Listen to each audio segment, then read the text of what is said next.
कहानी है एक श्रापित गांव की जिसे एक प्रेत आत्मा का श्राप लगा। यह गांव पहले बहुत खूबसूरत हुआ करता था, हर तरफ बस सुख और शांति बनी रहती थी।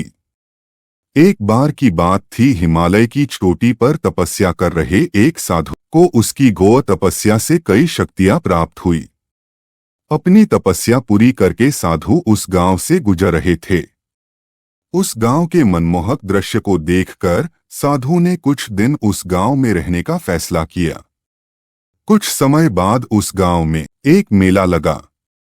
साधु को मेले में देख कई लोग हैरान थे, क्योंकि उन्होंने उस साधु को पहले कभी अपने गांव में नहीं देखा था। कुछ समय बाद अचानक से एक महिला के चीखने की आवाज आई और उसकी मौत हो गई। उस महिला की अचानक मौत हो जाने से गांव वाले घबरा गए।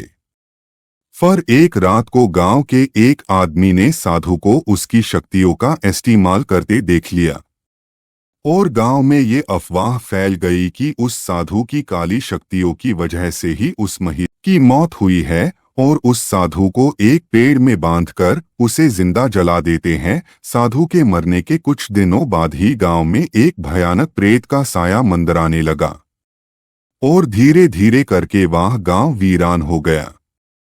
प्रेत आत्मा के बढ़ते आतंक के चलते गांव वालों ने अपने गांव के कुल देवता के मंदिर में रहने वाले पुजारी से मदद मांगी।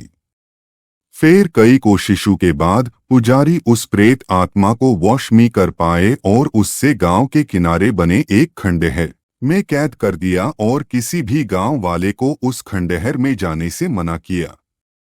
पर उस प्रेत आत्मा की शक्तियों की वजह से उस गांव में कभी सुख शांति नहीं हो पाई और गांव के किनारे से गुजरने वाले लोगों को अभी भी वो काला साया दिखाई देता है और उन्हें अपने वश में करके उस बंधन से मुक्त होने की कोशिश करता है।